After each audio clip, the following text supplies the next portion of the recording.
Boa tarde a todos. Bem-vindos para mais um seminário aberto ao público da terceira idade, o público 60 a mais, oferecido pelo Departamento de Ciências Atmosféricas. Eu quero agradecer ao Antônio por ter aceitado o convite de apresentar mais um seminário a vocês e ao Richard, que sempre lá nos bastidores, nos dando total apoio para que esse seminário aconteça da melhor forma possível. Claro, né, também tenho que agradecer muito ao público aí de casa, sempre acompanhando os nossos seminários.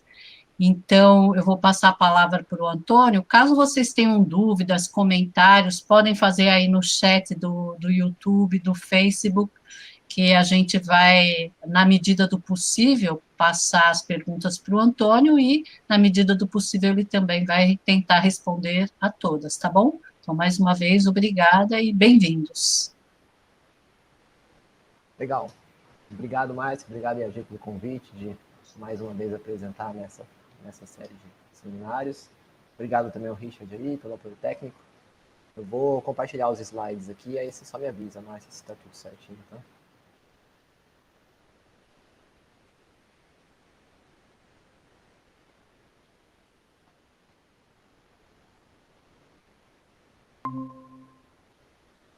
Apareceu aí o primeiro? Já. Legal. Então vamos lá. Vou começar com essa foto da entrada do IAG, né? Só para tentar dar uma sensação de que a gente está entrando aí para fazer esse seminário. Deve estar todo mundo com saudade, né? Eu estou com saudade, pelo menos. Então, vamos lá. Hoje o tema é fenômenos naturais, imagens, redes neurais artificiais. Vou tentar falar um pouquinho de cada uma dessas coisas aí. Passou o slide aí, né, Márcio? Estamos no segundo já. Legal, perfeito. Então, vamos lá. Imagem.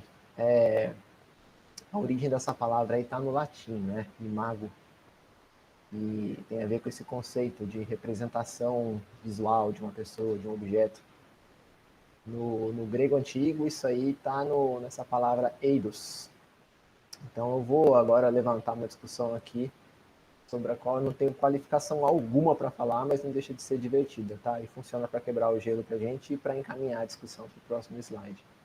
Então temos algumas correntes filosóficas aí, né? O idealismo de Platão, por exemplo, e que tem esse conceito da realidade mentalmente construída, né? Então a gente tem uma imagem como uma projeção da mente, né? A ideia de uma coisa, podemos até talvez pensar na forma de uma coisa.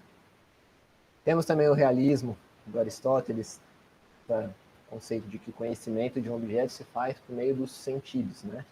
Então, uma imagem, por exemplo, adquirida pelos nossos sentidos, né, seria a representação de um objeto real, né?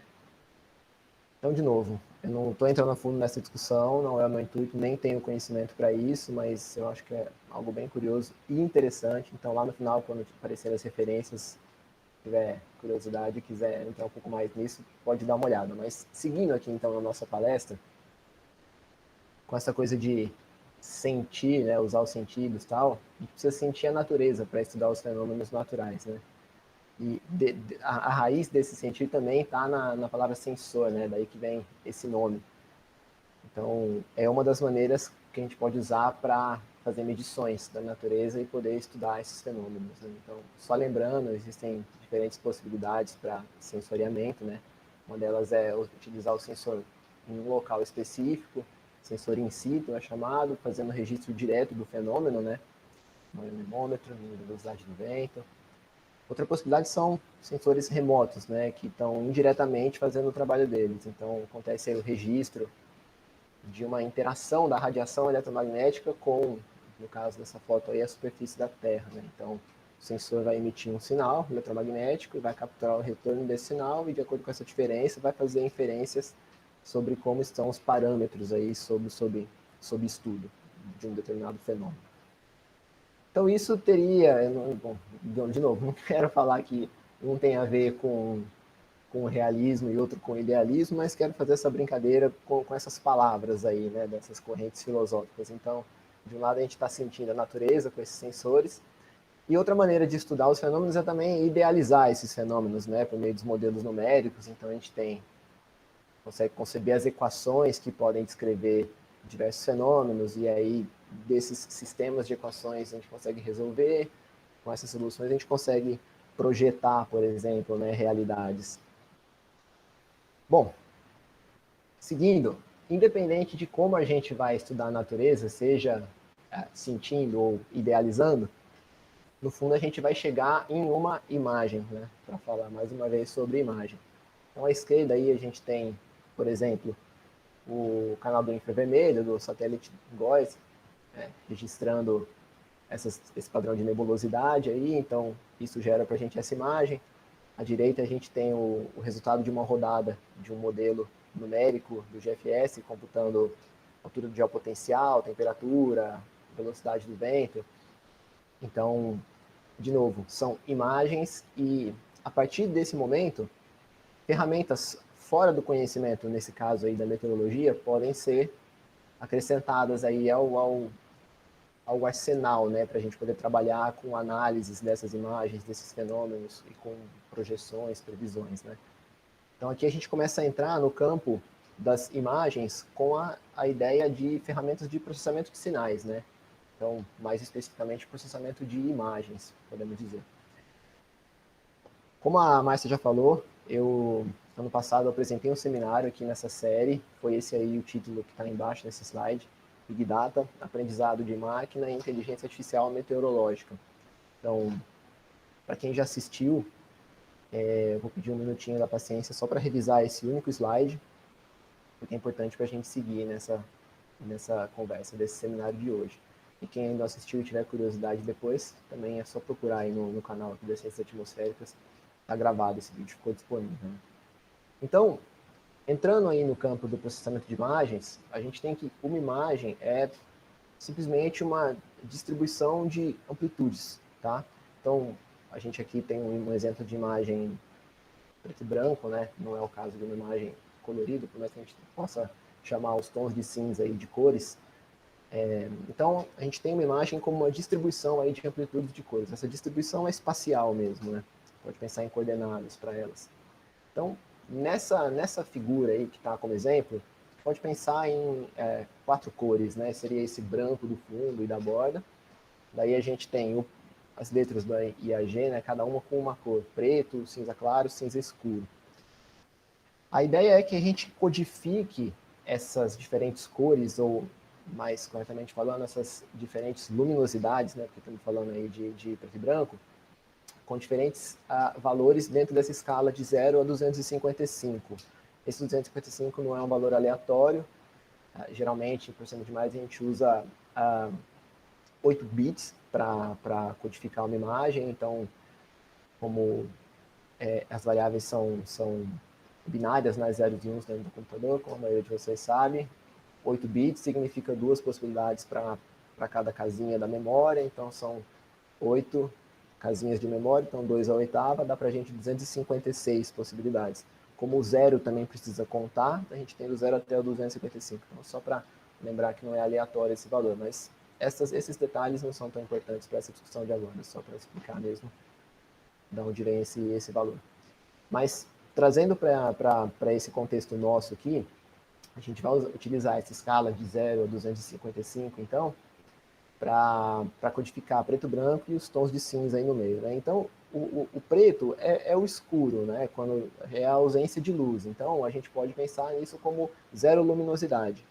E no outro extremo, a gente teria o branco, né? Que é a clareza total, luz máxima. Então, isso seria o máximo da escala, 255, o valor. E entre o preto e o branco, a gente tem aí diferentes tons de cinza. Né? Então, nesse exemplo, temos esse cinza escuro com o valor de 50, o cinza claro com o valor de 100, o escuro está mais perto do preto, né? Por isso que ele tem um valor abaixo do cinza claro, que está mais próximo do branco. Então são esses valores aí que estão usados nesse exemplo. E à direita a gente tem a correspondência dessa imagem traduzida em valores numéricos aí, nessa grande matriz aí que representa essa figura, essa imagem do IAG. Quero fazer uma breve ressalva, né? Essa representação mostrada à direita aí é uma versão simplificada, né, da realidade, porque na verdade cada elemento dessa matriz, que seria cada pixel nessa imagem hipotética nossa aí, é um pixel gigante, é um pixel didático, né? Porque, na verdade, cada pixel é muito pequenininho, a gente não consegue nem ver um sozinho. A gente pensa numa câmera de celular aí de 10 megapixels, são 10 milhões de pixels, né? Então, alguma coisa de, por exemplo, 2.500 por 4.000 pixels. Aí a gente tem 13, 14 por 14, 13 por 13, alguma coisa assim. Então, são pixels gigantes aí só para facilitar a nossa visualização. E a outra ressalva é que eu estou mostrando tudo isso com sistema decimal, né? 0, 50, 255 são valores aí no sistema decimal. Dentro do computador a representação é binária, né? Mas acho que a gente não precisa de detalhes de representação binária para entender o que acontece aí com essa representação, codificação das imagens e o ferramental que vem nos próximos slides. Então, espero que com essa breve revisão aí tenha ficado muito claro para todos que uma imagem é simplesmente uma matriz cheia de valores aí, de amplitudes, de acordo com a sua posição na imagem. Então, vamos lá, seguindo. Agora a gente começa a introduzir mais do ferramental aí de processamento de imagens mesmo, né? Então, esse termo convolução, para começar, esse é só um nome, tá? Então não comecem a assustar com o nome da coisa. Então, esse termo convolução significa, nesse contexto aí de processamento de imagem, essa operação que leva em conta duas matrizes. Uma matriz vai passar por todas as posições da outra matriz e em cada posição vai acontecer isso que está escrito aí.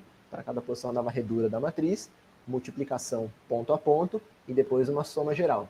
Então, talvez não esteja intuitivo ainda o que está acontecendo, mas esse é um exemplo bastante bobo, que nem tem muito sentido, de acordo com os valores que estão aí. Esses valores que estão aí nesse primeiro exemplo são apenas para ficar muito fácil de entender o mecanismo, o que está acontecendo, tá? Então, vamos fazer uma convolução para todas as posições desse exemplo aí. Então, a gente tem essa matriz aí, 1, 2, 3, 4, 5, 6, 7, 8, 9, em vermelho. A gente tem o que é chamado kernel de convolução, que é um filtro, que é o que vai determinar qual vai ser a característica dessa convolução. Então, a gente tem esse kernel 10, 20, 30, 40 em amarelo. Então, a gente sabe aí que quando mistura vermelho com amarelo dá laranja, né? Então, só para facilitar a compreensão, aí esses pedacinhos em laranja nesses exemplos de baixo é só para entender que temos um kernel em cima da matriz, tá? Então, vamos lá. Primeira posição da matriz. Vamos fazer a convolução nesse ponto aí. Temos a região da matriz que vai ser considerada nesta primeira posição seria os elementos 1, 2, 4 e 5, tá? Então, com esse kernel 10, 20, 30, 40 em cima dele, a gente vai fazer a multiplicação ponto a ponto. Então, o 1 da matriz vermelha multiplica o 10 do kernel, o 2 multiplica o 20, o 4 multiplica o 30 e o 5 multiplica o 40. Então, essa conta toda, depois de fazer a multiplicação ponto a ponto, soma todos esses quatro valores, vai dar o valor 370. Essa é a primeira posição da convolução, guarda esse valor. Próxima posição, que seria a da direita. Então, a evolução da computação aqui é igual ler um livro, tá? A gente começa numa linha, vai andando para a direita, quando chega no fim da linha, a gente pula a linha e volta para o começo da linha na esquerda, né? Então, vamos lá. Segunda posição, só anda o kernel para a direita. Então, agora, esse kernel vai considerar as posições 2, 3, 5 e 6 da matriz vermelha, né?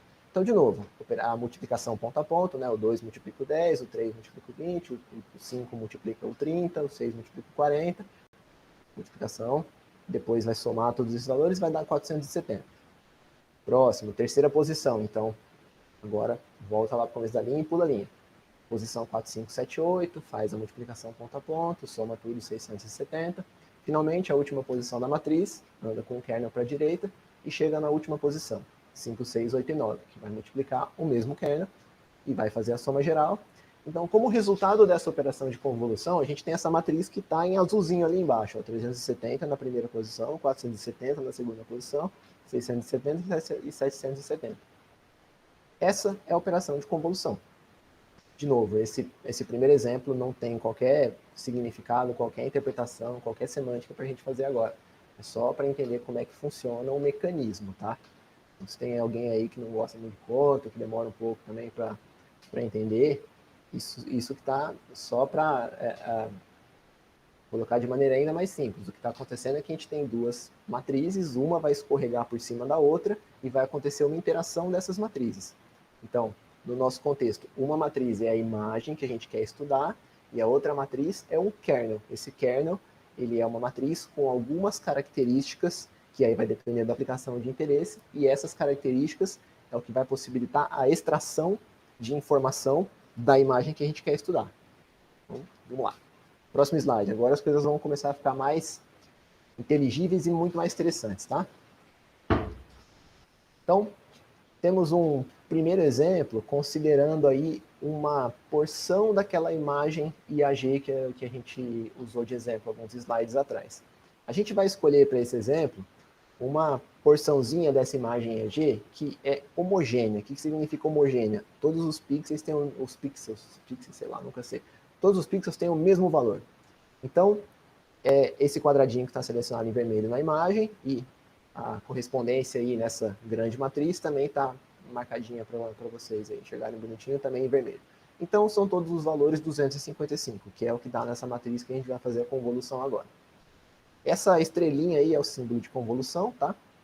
Então, quando a gente vai fazer a convolução da matriz, essa porção da imagem, né? A gente já está chamando de matriz agora, que é essa porção da imagem que a gente selecionou. Tudo 255. Convolução com esse kernel que está em amarelinho aí, vamos ver o que vai acontecer. Este kernel, de novo, tem os elementos menos 1, 1, menos 1 e 1. Daqui a pouco vai ficar claro o porquê da escolha desse kernel aí, tá? Mas por enquanto vamos fazer as contas. Então vamos lá. Primeira posição da matriz, que é isso que está na parte de baixo do slide. A gente coloca esse kernel amarelinho em cima lá da primeira posição da matriz. Todos os números são 255 e vamos lá então. Primeiro 255 vai multiplicar o menos 1. Próximo 255 vai multiplicar 1. Próximo 255 vai multiplicar outro menos 1. E o último 255 vai multiplicar o último 1. Então, nesse caso, nessa soma geral vai dar 0, né? Porque a gente tem um menos 255 que se cancela com o próximo 255 e depois mais um menos 255 que se cancela com o outro 255. Então, essa soma geral aí vai dar 0. E isso vai acontecer, obviamente, para todas as posições dessa convolução, né? Porque essa matriz inteira ela é homogênea, então ela está cheia de valores iguais.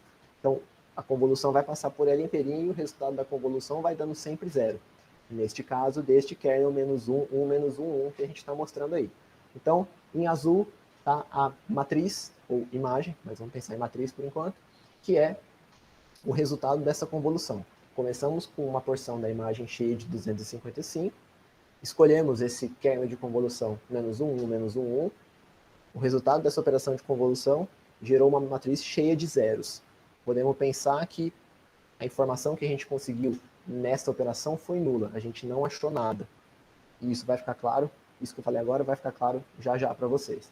Então agora nesse próximo exemplo, a gente tem um pedaço da imagem exemplo, da imagem de exemplo do IAG, aí a gente vai selecionar um trechinho dela, que na verdade não é mais homogêneo. Agora ele é um trecho que tem bordas verticais. Então a gente está escolhendo esse pedacinho que pega um pouquinho da borda esquerda, depois pega um pedacinho do I, depois um pedacinho do fundo em branco e depois um pedacinho do A, tá? Que quando a gente traduz aí para os valores, é uma coluna de 255, depois uma coluna de zeros, depois outra coluna de 255, depois uma coluna com valores 50, tá? Que é essa matriz que está no meio do slide aí. Essa porção que a gente selecionou para fazer esse estudo agora. Vamos fazer também uma convolução com esse mesmo kernel que a gente usou no slide anterior aí. Menos 1, 1, menos 1, 1. Vamos lá. Primeira posição da matriz é essa que está marcada logo abaixo do slide aí. Temos 255, 0, 255, 0. Então vamos lá. Primeiro 255 vai multiplicar o primeiro menos 1. O 0 vai multiplicar o 1. O próximo 255 multiplica de novo o menos 1. E o 0 vai multiplicar o 1 de novo. Tudo que está multiplicado por 0 vai embora nessa conta, vira 0. Então vão sobrar aí 255 negativo. A hora que a gente junta esses dois dá menos 510. Que é o valor que está marcado ali na matriz em azul, na primeira posição, porque a gente estava fazendo a convolução nessa primeira posição. Certo? Menos 510. Agora a gente vai passar para a segunda posição da matriz. Então imagine esse quadradinho laranjinha aí andando uma posição para a direita. Então agora, vamos fazer de cabeça um pouco mais rápido, para não ficar tão chato, maçante a apresentação. Então, os dois zeros vão multiplicar os 2 menos 1, só que por enquanto podemos esquecer, porque o zero vai anular tudo. E aí vão sobrar os 2,255, dessa vez multiplicando o 1 positivo. Então vão sobrar 2,255, a hora que a gente soma os dois, dá 510. que é o resultado que está na segunda posição dessa matriz vermelha, resultado aí. E agora, terceira posição da matriz, anda quadradinho para a direita mais uma vez, a gente tem os 2 menos 1 aí que estão multiplicando os 2 255 e os 2 uns que estão multiplicando os 2 50. Então, 255 negativo duas vezes, menos 510, 50 positivo duas vezes, 100. Então, o que era menos 510 vai virar menos 410, que é o que está na terceira posição da matriz azulzinha, que é o resultado. Esses valores vão se repetir ao longo de cada uma dessas colunas aí, porque os valores são o mesmo ao longo de cada uma dessas colunas. A gente não precisa fazer de novo, né? Então já está ali naquela matriz resultado. Bom, o que importa aqui é o seguinte, não importa se o valor é positivo ou negativo, o que importa é a magnitude, tá? Então, o que essa conta de convolução aí acusou dessa vez, diferentemente do caso anterior, que estava dando zero para todas as posições, essa conta dessa vez com uma imagem que tenha bordas verticais, está mostrando para a gente que existe bastante informação nesse caso, ou seja, esse kernel que a gente escolheu extraiu bastante, um valor muito alto para essas posições que ele passou, ou seja, existiu uma detecção dessa informação que a gente estava procurando. E nesse caso, qual que era a informação que a gente estava procurando? Bom, se a gente olha para esse kernel de convolução que a gente escolheu para esse exemplo, que é esse amarelinho, se a gente pensar ele cortadinho no meio, a gente tem menos uns de um lado e uns do outro. Ou seja, o que esse kernel está mostrando é vamos dizer, um contraste ao longo da horizontal. Ou seja, é uma borda vertical. Se tem mudança ao longo desse sentido horizontal, é porque existe uma borda vertical. É isso que esse kernel está mostrando. Então, quando a gente escorrega esse kernel ao longo de toda a imagem, as posições em que acontece um contraste, ou seja, uma borda vertical, essa operação que está acontecendo aí vai acusar um valor grande, que é o que está aparecendo nessa convolução em azulzinho, logo aqui nesse slide mesmo. Então agora mais um último exemplo, só para ficar muito claro e bem interessante. Temos uma imagem com borda horizontal agora. Então a gente vai pegar desse exemplo do IAG e a gente vai selecionar um trechinho onde tem uma borda horizontal dessa vez. Então vamos selecionar esse trechinho que é a parte de cima do A. A gente tem a borda da imagem ali e depois a parte a cabeça do A ali, né? Então os valores aí na tradução são 255 para a borda da imagem, que é a parte branca, e alguns 50 aí, que é a parte do A, né? A parte da cabeça do A. Então vamos pegar esse trechinho e fazer uma convolução nele, tá? Então, de novo, agora a matriz não é mais quadrada, mas não tem problema, porque ainda cabe esse quadradinho da convolução dentro desse trecho da matriz. Então vamos lá, a gente coloca nessa convolução que está representado no meio do slide. Vamos lá. Coloca o kernel em cima dessa primeira posição da imagem, do trechinho da imagem que a gente quer estudar. Então vamos fazer de cabeça aqui. Tem esse primeiro menos 1, está multiplicando 255, e o segundo menos 1 está multiplicando o outro 255. Os dois vão se anular. Na parte de baixo, ainda na convolução do meio, mas na linha de baixo. Temos um 50 que está multiplicando menos 1 e outro 50 que está multiplicando 1. Também vão se anular. Então, na soma geral, vai dar zero esse resultado. E isso vai se repetir para todas as posições desse trechinho da imagem aí, porque são iguais. Então, resultado dessa convolução, como vocês podem ver ali em azulzinho, tudo zero. Agora vamos pegar outro kernel de convolução. Bom, se esse kernel do meio aí, menos 1, 1, menos 1, 1, está detectando bordas verticais, se a gente tombar ele, igual está sendo feito aí, a gente está rotacionando ele 90 graus aí no sentido horário, então o que antes detectava a borda vertical, agora vai detectar a borda horizontal, certo? Então vamos fazer essa convolução em cima desse mesmo trecho da imagem, onde a gente sabe que tem uma borda horizontal. Então vamos lá. Os 2 menos 1 estão multiplicando 255. E os dois 1 estão multiplicando 50. Então, na soma geral, os dois 255 juntos negativos, menos 510. Dois 50 positivos juntos, 100. Então, menos 510 com 100, menos 410. Então, aí, ó, mesma coisa. A operação de convolução acusou que a informação que a gente estava procurando, dessa vez uma borda horizontal, apareceu. Não só apareceu, como apareceu em todos os pontos desse trechinho. Por isso que todos os pontos dessa matriz resultante em azulzinho estão acusando o valor 410, menos 410, mas o que importa para a gente é a magnitude. Então, isso que a gente estava procurando apareceu em todos os pontos dessa imagem. Bom,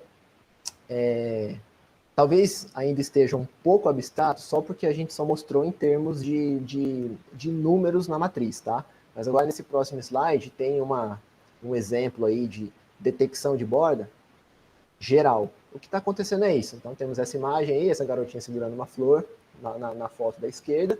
Quando a gente faz uma detecção de borda, o resultado é essa imagem que está aparecendo à direita. Então, vocês lembram lá que no começo a gente estava falando que o preto é zero, né? Então, a parte preta dessa imagem significa zero, ou seja, não está acontecendo borda. E o branco significa um valor alto, vai. Talvez não seja branco esse valor que tem, mas é um valor alto. Vai. Então, esta operação de detecção de borda que aconteceu nessa imagem aqui está acusando diversas bordas da imagem. E como que aparece isso? Essa acusação de diversas bordas com um valor branco ou um valor alto, que seja, tá? Nesse caso aqui é binário, então o que não é borda tá preto, o que é borda tá branco, mas eu acho que agora fica mais claro e mais tangível esse resultado de detecção de borda, tá? Então, só para realçar ainda mais um pouco o entendimento, a gente está trocando uma imagem por uma outra imagem. Então, o resultado dessa convolução também é uma imagem. Né? Então, a gente tem aí, nas mesmas dimensões, era uma imagem, um sinal de duas dimensões, vamos chamar, continua sendo um sinal de duas dimensões, só que agora o que antes era uma foto da garotinha passou a ser vamos chamar de uma máscara que representa aí onde que aconteceram essas bordas, tá? E notem que agora a gente não está falando nem só de borda vertical, nem só de borda horizontal, a gente já está falando de bordas de uma maneira geral, tá? Então, é claro que o kernel de convolução que foi usado aqui não é exatamente nem o menos 1, 1, menos 1, 1, nem o menos 1, menos 1, 1, é outro kernel, mas também a gente não precisa entrar no detalhamento dessa operação aqui, tá? Funciona mais como exemplo mesmo, a gente não precisa entrar nos detalhes. Bom, eu espero que até agora todo mundo tenha acompanhado aí tranquilamente tudo que aconteceu. Então a gente começou falando aí de estudo dos fenômenos, como é que a gente, dos fenômenos, chega em uma imagem, seja sentindo ou seja gerando com modelos, seja sentindo com sensores, seja gerando com modelos numéricos. Essa imagem é nada mais que uma matriz com diversos números, e a gente consegue estudar essa matriz fazendo convoluções com kernels, que a gente pode especificar da maneira que a gente quer, procurar coisas específicas na imagem. E aí, dos exemplos que eu utilizei aqui foi essa ideia de detecção de borda.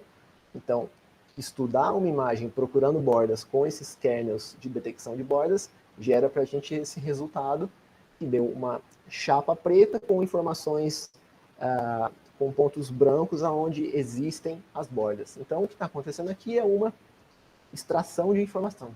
Vamos entender assim. Então, a gente está computacionalmente extraindo informação da imagem. Lógico que a gente, como humano, com nossos olhos, a gente consegue olhar para a imagem e ver onde é que estão as bordas, os contrastes da imagem, mas o computador não olha com os mesmos olhos que a gente, né? Então, uma das maneiras de formalizar esse problema matematicamente é com todo esse ferramental que a gente vem tratando aí nessa apresentação. Certo? Então, agora, tendo falado de convolução, vamos entrar na parte de inteligência artificial dessa brincadeira, que é onde entram as famosas redes neurais convolucionais, super ferramentas e super usadas nos dias de hoje. Essa ideia de rede neural convolucional, para não ficar muito difícil de entender, a gente pode pensar que, como é uma rede de diversas camadas de operações de convolução. Esse nome significa isso, tá? É uma rede com diversas camadas de operação de convolução. Existem diversos tipos de rede neural, tá? A gente vai hoje falar da convolucional. Eu falei um pouquinho no outro seminário, se alguém quiser dar uma olhada depois, mas a gente vai descrever bem em alto nível aqui o que acontece dentro dessa rede convolucional. Tá? Para começar, vamos descrever o que são esses números que estão aí em cima. Essa primeira imagem que está aí logo à esquerda, na extrema esquerda da imagem, ainda não é a rede neural. Essa é uma imagem que vai entrar na rede neural para ser processada. O que significa esses números aí em cima dela? 224 por 224 por 3. Significa as dimensões dessa imagem. Então, 224 por 224 significa que ela tem 224 pixels na dimensão horizontal e 224 pixels na dimensão vertical, tá? Ou seja, voltando no exemplo do celular lá de 10 milhões de pixels, é menor do que isso, é uma imagem pequena, né, de baixa qualidade. E esse 3 significa que essa imagem tem 3 canais, é uma imagem colorida, tá? Tanto é que vocês podem ver que a imagem é colorida. Então, uma imagem colorida, ela não tem só uma matriz de luminosidade, como era o caso daquele exemplo do IAG. Uma imagem colorida, ela tem 3 matrizes, uma de vermelho, uma de azul e uma de verde. É o padrão RGB chamado, né? Então, se você vê uma imagem colorida, você pode, lá no seu inconsciente, saber que é um conjunto de 3 matrizes representando uma combinação de cores, né? Porque a combinação dessas 3 cores gera qualquer cor. Então, assim como uma imagem é uma das possibilidades, tá? De representar essa imagem aí digitalmente. Então, esse primeiro pedaço é a imagem que vai entrar para ser processada na rede neural. Então, agora vamos lá. Primeira camada da rede neural. A gente tem essas dimensões, 224 por 224 por 64. O que significa isso? O 224 por 224 significa que nesta primeira camada não vai alterar a altura e a largura da imagem. Tá? Então, a imagem que entrou com o tamanho 224 por 224 continua desse tamanho. Esse 64 significa que nessa primeira camada, a rede neural vai utilizar 64 kernels de convolução diferentes. A rede neural vai fazer nessa primeira camada toda aquela operação de convolução que a gente conversou em alguns slides atrás, 64 vezes, utilizando 64 kernels diferentes. Por quê? Cada kernel vai procurar um tipo de coisa na imagem. Então, da mesma maneira que a gente estava passando o kernel de detecção de borda vertical, por exemplo, para procurar bordas verticais, a rede neural vai procurar não somente uma coisa, mas 64 coisas nesta primeira camada apenas, tá bom? Então, são 64 kernels, e cada convolução, como vocês lembram que cada convolução ao longo de uma imagem produz uma nova imagem, então isso vai produzir 64 imagens, 64 canais, que é isso que está representado aí como 64. Legal, agora vamos para a próxima camada da rede neural. Vocês podem ver na legenda aí que os quadradinhos branquinhos são camadas de convolução, que é isso que a gente está conversando aqui. Depois tem os quadradinhos vermelhos, são camadas de pooling. Essa operação de pooling significa selecionar pixels da imagem para que a gente diminua essa imagem, tá bom? A área dela. Então, no caso, o que está acontecendo aqui é que para cada pedacinho de 4 pixels da imagem, a gente vai pegar só um. A gente vai selecionar só o maior pixel, o pixel com maior intensidade. Então, se a gente está de cada 4 pontos, a gente está eliminando 3. De cada 4 pixels da imagem, a gente está excluindo 3 e retendo apenas 1. E é por isso que a imagem diminuiu para metade da altura e para metade da largura. Né? Então, metade vezes metade dá 1/4, que é o que está acontecendo aqui. A gente está segurando só 1/4 dos pixels, tá? Então, o que era 224 por 224 passou a ser 112 por 112. E o número de kernels nessa camada? A gente vai dobrar o número de kernels. Então, agora a gente vai usar 128 kernels. Por quê? Nessa rede neural aqui, o pessoal que inventou essa rede neural estava preocupado em, conforme vai avançando na rede neural, a gente quer olhar cada vez mais, vamos chamar de padrões, detalhes na imagem. Então a gente vai dobrar o número de kernels para que a gente possa procurar por mais padrões dentro dessa imagem, procurar por mais minúcias dentro dessa imagem. A gente vai dobrar o número de kernels, 128 agora. E isso vai continuando até a quinta camada desta arquitetura de rede neural aí, tá? Existem diversas arquiteturas, essa é uma delas, chamada VGG, para os curiosos. Então, vamos lá. Nessa terceira camada, a gente tem, então, o que vai acontecer? Mais uma vez vai acontecer o pooling, então a gente vai reter apenas 1/4 dos pixels. Para cada pedacinho de 2 por 2, a gente vai pegar só o de maior valor. Então, por isso que dessa vez, o que era 112 por 112 passou a ser 56 por 56. E, de novo, dobrou o número de kernels. Agora a gente vai para 256 kernels. Ou seja, conforme está avançando na rede, a gente está diminuindo, achatando a área da imagem, só que a gente está aprofundando na busca por padrões. E isso vai acontecer de novo na quarta camada, que vocês podem ver aí. Foi para 28 por 22, desculpa, 28 por 28. E dobrou de novo o número de fields, o número de kernels foi para 512. E na quinta e última camada convolucional, mais uma vez a gente diminui a imagem para 14 por 14, pequenininha assim, pituquinha, e mantém o número de kernels, 512. Só que são outros kernels, tá? Não são os mesmos kernels dessa última camada. Então, para cada camada dessa, vai ter kernels diferentes, tá? Daí a gente tem esse setor em azul e em amarelinho que está mostrado aí, também faz parte da rede neural, só que não é mais operação de convolução que está acontecendo. Aí são outras operações matemáticas também, claro, mas eu acho que não vale a pena a gente entrar nisso agora, porque vai tomar muito tempo. O que importa para essa conversa de hoje é a parte convolucional da rede que faz essa operação de convolução que a gente vem conversando desde o começo da palestra. Legal. Então, de novo, desse slide aqui, gravem que essa rede neural tem diversas camadas, cada camada vai alterando a área da imagem e vai aprofundando o número de kernels, vai ficando mais profunda, né? Bom, também no seminário passado eu falei bastante sobre essa necessidade aí de uma quantidade imensa de dados, né, para que esses sistemas de inteligência artificial funcionem bem. Então, no caso de processamento de imagens, não é uma exceção. Um dos conjuntos aí consolidados nessa área é esse ImageNet. Esse conjunto, essa base de dados aí tem mais de 14 milhões de imagens, todas anotadinhas, tá? Tem mais de 20 mil classes consideradas, então é um ótimo conjunto aí para treinamento de sistemas de rede neural que vão olhar para imagens. Então tem todo tipo de imagem, afinal tem mais do que 20 mil classes. Beleza. E aqui a ideia é a seguinte, aqui é que fica muito interessante a coisa. Os kernels que eu dei de exemplo para vocês, detecção de borda vertical, detecção de borda horizontal, esses kernels, eles foram projetados por nós, humanos, porque a gente tinha uma pergunta específica para fazer em cima da imagem. Qual que era a minha pergunta? Onde na imagem existe uma borda vertical? Bom, eu consigo fazer o computador responder isso para mim. É só eu passar esse kernel de convolução ao longo de toda a imagem, e o resultado dessa convolução com esse kernel específico vai dar para mim a informação que eu quero.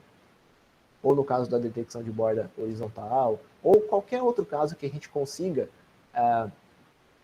formular em termos matemáticos e botar em termos de um kernel de convolução, a gente consegue fazer o computador responder.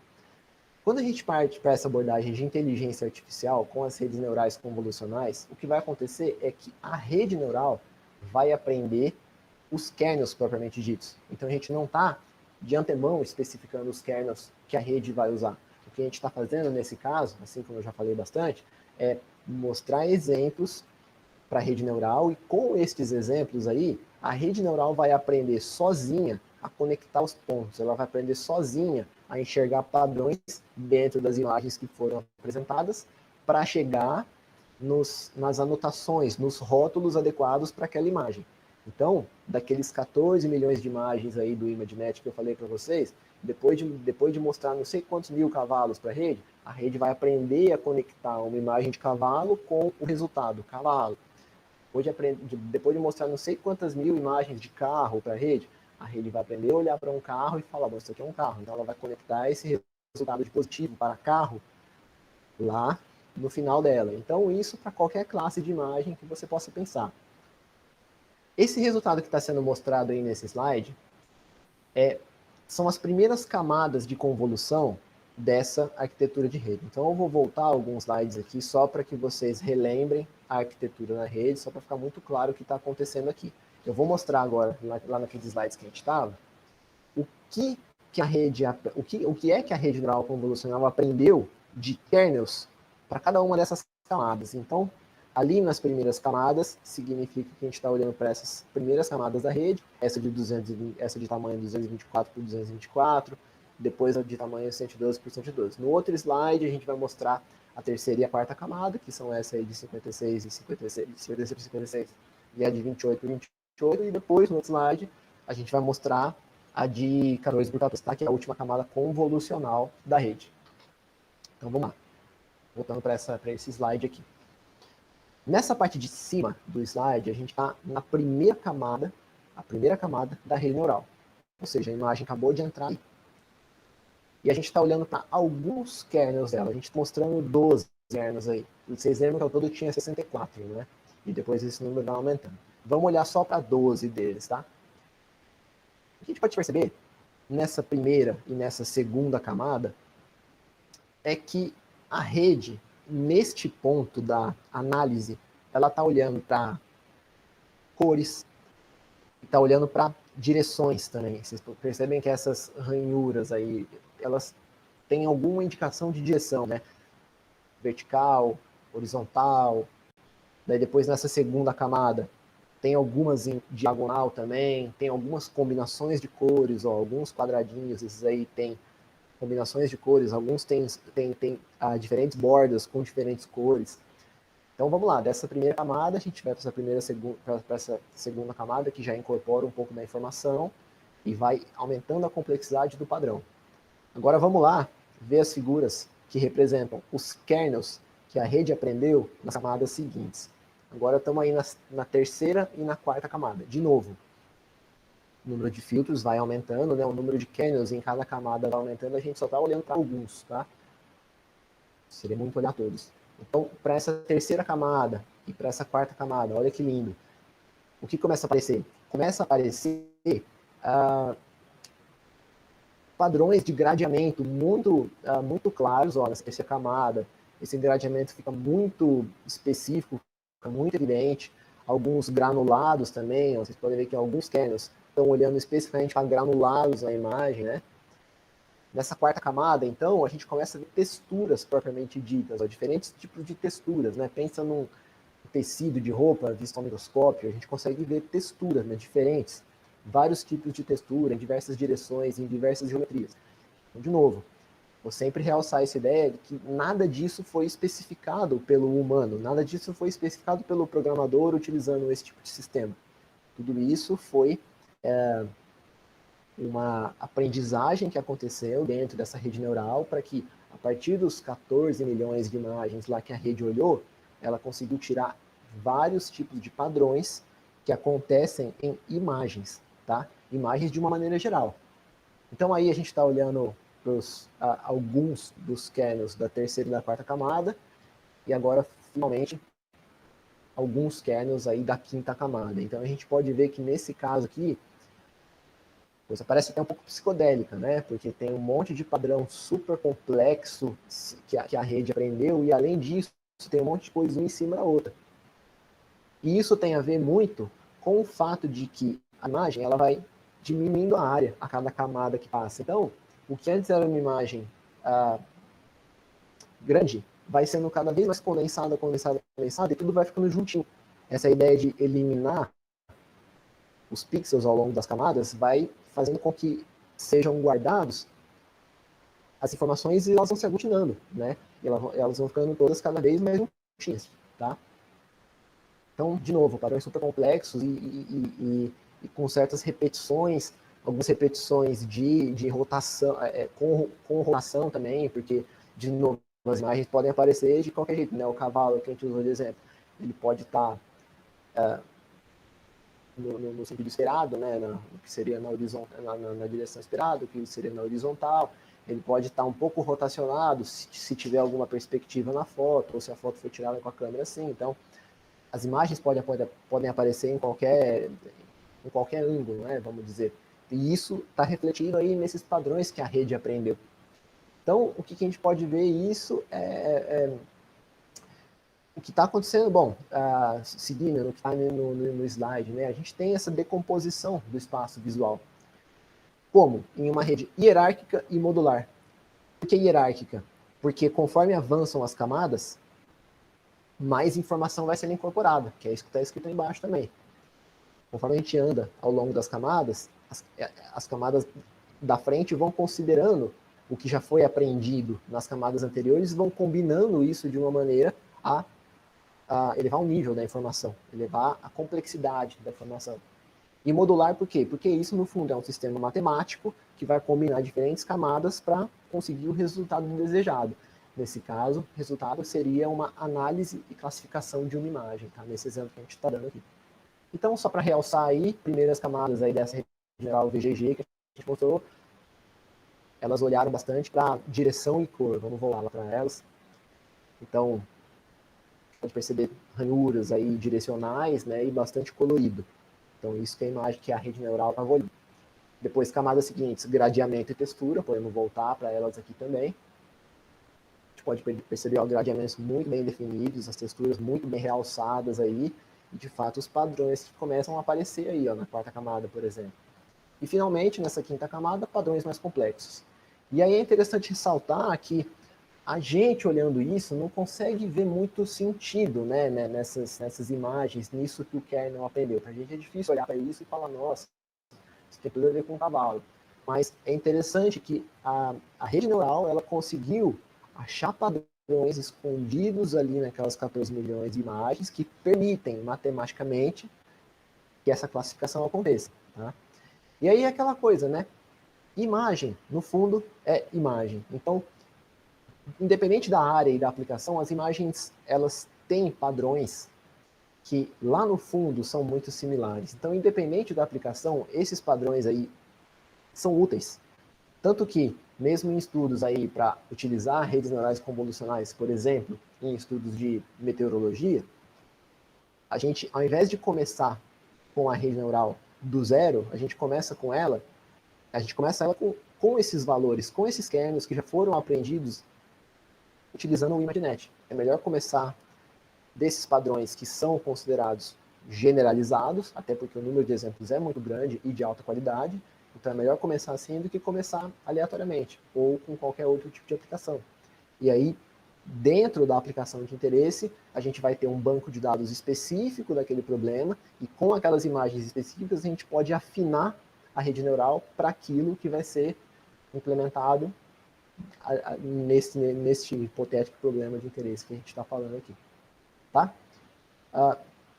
Aqui estão algumas referências aí, alguns artigos na Wikipedia estão citados aí, todos eles estão bem facinhos de ler, alguns em inglês, entretanto, mas eu recomendo a leitura para quem ficou curioso com alguns desses assuntos aí que eu abordei, nada disso aí tá... Bom, alguns desses artigos da Wikipedia entram em contas, em detalhes mais técnicos, mas pelo menos na primeira sessão aí eles dão uma visão geral, daí tem algumas referências aí dos artigos onde eu tirei essas figuras, eu peguei as figuras originais dos estudos, tá? Essa arquitetura que eu utilizei aí foi a VGG, é uma arquitetura já bastante consolidada em processamento de imagens, e ela funciona bem para diversas áreas de aplicação, inclusive meteorologia, previsão de tempo. Aí tem também a referência para o blog, da onde tem esse estudo com as imagens por camadas, né? Também tem o link dele ali no slide, algumas referências para as fotos que eu utilizei. Então é isso, eu espero que todo mundo tenha entendido, ou pelo menos tenha obtido uma ideia do ferramental matemático que acontece dentro de um contexto aí de processamento de imagens. É bem técnico, tá? Esse assunto que a gente abordou hoje, não é nada fácil. Eu tentei trazer exemplos bem claros e em alto nível, né? A gente começou em bastante alto nível o que acontece, mas não deixa de ser uma introdução para o que acontece debaixo do capô ali, né? Não é mágica. Existe todo um ferramental matemático já muito bem trabalhado e que funciona perfeitamente para fazer o computador enxergar, né? Essa área chama visão computacional. Então, isso aí. Espero que vocês tenham gostado e temos alguns minutinhos aí para responder algumas perguntas. Bacana, Antônio. Eu que agradeço pela apresentação. Realmente material denso, né? Não sei se o público conseguiu acompanhar. Bom, aqui não temos perguntas. Se alguém tiver alguma pergunta, pode fazer, tá? Eu vou aproveitar, Antônio, porque eu tenho uma aluna de iniciação científica que está analisando imagens do céu para identificar a fração de cobertura de nuvens. Aí, vendo a sua apresentação, pensei, uau, acho que vai ser uma ferramenta interessante, e aí eu fiquei bem curiosa, e acho que eu vou até depois, com a aluna, te procurar. Uma curiosidade com relação à textura, porque a gente usa o software 2, na verdade, que vieram com as câmeras, mas após a sua apresentação, e são dedicados, na verdade, para identificar, ou para contar, ou para computar a fração de cobertura de nuvens. Só que depois dessa sua apresentação, dá a entender que, a partir de texturas e outras informações, a gente talvez consiga até classificar o tipo de nuvens presentes, né? Aí eu queria te perguntar sobre se esse pacote está em disponível, por exemplo, no R, no Python, ou você tem que ter um software específico para poder rodar esse algoritmo? Bom, certamente está disponível, e a maneira de usar isso é fazendo o download dos kernels propriamente ditos, tá? Então, isso que a rede aprendeu são os kernels. E isso tudo está disponibilizado em algum lugar oficial aí da rede do VGG, treinado em cima do ImageNet. Então, nesse caso de inteligência artificial e redes neurais, é isso. Cada sessão de treinamento, vamos dizer assim, vai gerar parâmetros diferentes. Esses parâmetros são os valores dos kernels que a rede aprendeu. Então, é simplesmente questão de baixar os kernels e colocar dentro da rede já para trabalhar em cima desse banco de dados de cobertura de nuvem, por exemplo. E aí depois seguir o processamento tendo como início os kernels do ImageNet, por exemplo. É uma possibilidade. Então, não é, nem, é ainda antes de qual linguagem de programação vai ser utilizada, né? Porque, independente da linguagem de programação, o que precisa ser carregado dentro da rede neural, aí na sua aplicação específica, são os pesos, são os kernels propriamente dito. Então, é só questão de pegar os kernels e utilizar com qualquer linguagem de programação. Legal, legal, bacana, obrigada. Deixa eu ver aqui, tem um parabéns pela apresentação, tema complexo, mas muito bem explicado, foi o monólito Nimbus, espero que eu tenha pronunciado corretamente. Existem trabalhos de identificação de gêneros de nuvens usando câmeras ao sky e redes neurais convolucionais. Legal, monólito Nimbus, obrigada aí pela dica. Então, na verdade, não é uma pergunta, mas era um comentário específico. Bacana. É interessante a gente falar que o que é necessário, esse tipo de processamento de imagem, pode ser aplicado em qualquer tipo de imagem de qualquer domínio, tá? Então, nesse caso do ImageNet, as imagens são de coisas do mundo, aí, cavalos, carros, etc. Mas isso também pode ser aplicado em uma base de dados de imagens de nuvem, por exemplo. A única necessidade vai ser de que exista uma classificação, muitas vezes manual, de quais são os cenários de cada uma daquela imagem de nuvem. Então, a gente pode pensar em um classificador para diferentes tipos de nuvem, a gente pode pensar num classificador para diferentes tipos de tempestade, a gente pode pensar em qualquer tipo de coisa que a gente consiga anotar em um rótulo qual que é aquele cenário, qual que é aquele contexto, porque a rede vai aprender a ligar imagens com respostas de qual é o cenário. Então, isso pode ser aplicado em qualquer tipo de aplicação. Medicina, meteorologia, música, artes, enfim, absolutamente qualquer coisa que a gente consiga colocar rótulos nos exemplos. Eu fiquei curiosa, você usa para alguma aplicação específica? Bom, o trabalho que eu fiz no IAG até o ano passado, que foi de previsão de vento, utiliza dois tipos de rede neural. Uma delas é a rede neural convolucional, que vai procurar por padrões espaciais, né, da distribuição dos campos de velocidade de vento. E o outro tipo de rede neural que é utilizado são as recorrências. Essas recorrências, elas olham para a informação sequencial, ou seja, a informação temporal também é levada em conta. Quando a gente combina tanto a informação espacial com essas redes convolucionais e a informação temporal com as redes recorrentes, existem redes neurais espaço-temporais, que olham para as duas coisas ao mesmo tempo. E foi o que eu utilizei no trabalho no IAG. O artigo quem escreveu deve estar para sair a qualquer momento. E esse ano, eu atravessei a rua, voltei para o INE, né? E estou num trabalho em parceria entre o INE e o Oceanografia. A gente está fazendo análise de imagens de plâncton. Então, tem sistemas de imageamento que ficam correndo nos oceanos e tal, e tirando zilhões de imagens de plâncton. Então, essas imagens precisam ser classificadas, né? Então, isso que a gente está fazendo é utilizar exatamente uma rede neural, exatamente como essa que eu mostrei aí, para classificar a quantidade e as espécies de plâncton que estão ali. E aí, com isso, o pessoal da ecologia consegue fazer estudos aí de ecologia marinha e diversos tipos de estudos, na verdade. Interessante, ou seja, pegar todas as imagens disponíveis de todos os, sei lá, talvez seja uma porção do oceano que você esteja analisando, ou Isso. é todo o oceano, no globo todo, eu quero dizer. Bom, tem imagem disponível de praticamente tudo, né? Os estudos que a gente faz acabam sendo focados em torno dos laboratórios que são conhecidos aí por mexer bastante com a parte de oceanografia de plâncton, né?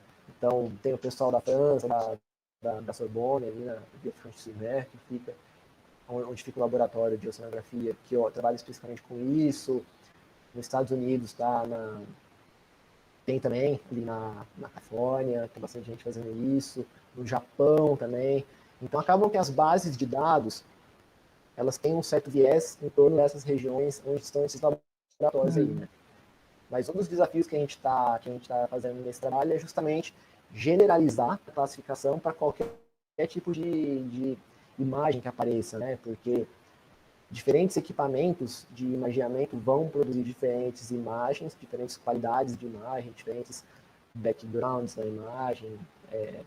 Então isso tudo precisa de uma maneira ser levado em conta e para que seja o mais geral possível para processar qualquer imagem de plâncton que apareça. É um dos desafios aí desse projeto. E armazenamento, né? Porque imagem Com certeza. realmente. Aí tem o pessoal que está na França, inclusive, que está responsável justamente por essa parte aí de banco de dados e essa parte mais técnica e de conseguir banda e memória para guardar tudo isso, porque é muita imagem. É muita imagem, né? Ó, tem duas perguntas aqui. O Legal. Hideo Arruda pergunta: pode definir redes neurais? Bom, redes neurais é o seguinte, é um nome que ao mesmo tempo é ótimo e péssimo.